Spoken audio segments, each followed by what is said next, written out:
प्रश्न क्रमांक 4 अभिजित वंजारी बेटा नंतर सभापती महोदय प्रश्न क्रमांक 21,356. सभापती महोदया छापल्याप्रमाणे सकाळी झाले सगळं नाही हे ओव्हर बर्डन झाले सभागृह नको तुमच्यामुळे. चौथा अभिजित वंजारी सभापती महोदया शालेय शिक्षण मंत्री उत्तर. शालेय शिक्षण विभागामधला हा जो मुद्दा आहे याच्यामध्ये जे प्रश्न छापील स्वरूपामध्ये मंत्री महोदयांच्या माध्यमातून मिळालेला आहे त्याच्यामध्ये संदिग्धता आहे. कारण प्रश्न क्रमांक 1 मध्ये मी स्पेसिफिक विचारलेला आहे की 14,783 शाळांचे समूह शाळांमध्ये रूपांतरण करण्याबाबतचे प्रस्ताव 15 ऑक्टोबर 2023 पर्यंत देण्याचे आदेश सरकारने दिले आहेत का.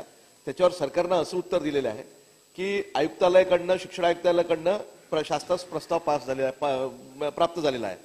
दुसरीकडे त्याच्या माध्यमातून 1,85,767 विद्यार्थी आणि 29,707 शिक्षक याच्यामुळे अफेक्टेड होणार आहे. तर याच्या बाबतीमध्ये म्हणतात ते खरे नाही.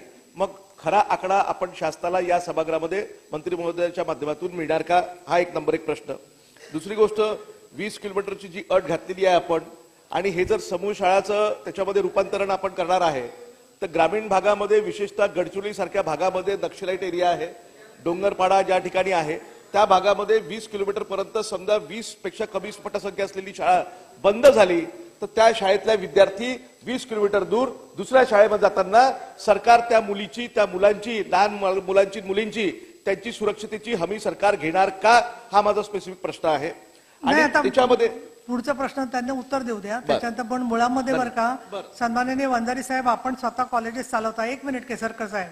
तर तुम्हाला म्हणजे आता मी सभापती म्हणून म्हणण्यापेक्षा एक सिनियर सदस्य म्हणून सांगते असं धरा की हे खरे नाही हे जे उत्तर आहे ना ते 2 बद्दलचं उत्तर 2 आहे खरे नाही असं त्यांचं म्हणणं. म्हणजे मुळातच सांगते ते की बाबा शाळांच्या अस्तित्वाचा प्रश्न निर्माण झालाय हे गृहीत धरून मुलं वंचित राहतील या तळमळीने तुम्ही बोलताय. पण हे खरे नाही म्हणजे असा प्रश्न नाही झालेला असं त्यांचं म्हणणं आहे. असं समजून घ्या ना नाही तर रेकॉर्डवरती परत चुकीचं येते. आपण वाचले प्रश्न तर ताबडतोब आपल्याला कळतं कसं लागलेले आणि नाही त्यांनी दिल्यानंतर मी तुमच्या बरोबर आहे मी सरकारला सांगणार पण तोपर्यंत नाहीतर उगाच ते रेकॉर्डवर कशाला चुकीचं घेता तुम्ही बोला. सभापती महोदया राष्ट्रीय शैक्षणिक धोरण आहे त्याच्यामध्ये शिक्षणासाठी आणि अभ्यासोत्तर उपक्रमासाठी 18 विविध पायाभूत सुविधा अपेक्षित आहेत. तर या सुविधा सर्व शाळांमध्ये एका वेळेला करता येणार नाही म्हणून जी समूह शाळा असेल त्याच्यामध्ये ह्या सर्व सोयी दिल्या जातील परंतु कुठलीही शाळा बंद केली जाणार नाही.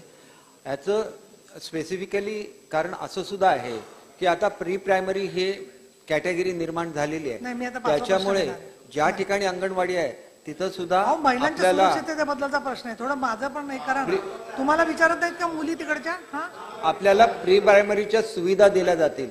त्याच्यामुळे हा जो अहवाल पाठवलेला आहे हा अहवाल शासनाने मागितलेला नाही तर शैक्षणिक धोरणाप्रमाणे हा अहवाल हा कमिशनरनी शासनाकडे पाठवलेला आहे.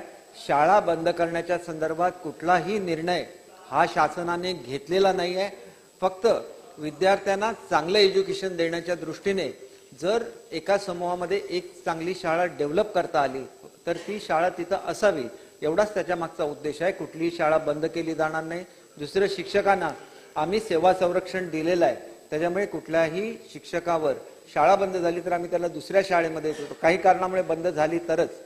आणि सभापती महोदया या सभागृहामध्ये मी सांगू इच्छितो एक मुलगा असेल आणि एकाच गावामध्ये राहिलेला असेल तरी त्याला कशा रीतीने शिक्षण देता येईल हे आम्ही वेगळं धोरण ठरवू परंतु कुठल्याही परिस्थितीमध्ये कुठल्याही मुलाला शिक्षणापासून वंचित व्हायला आम्ही देणार नाही.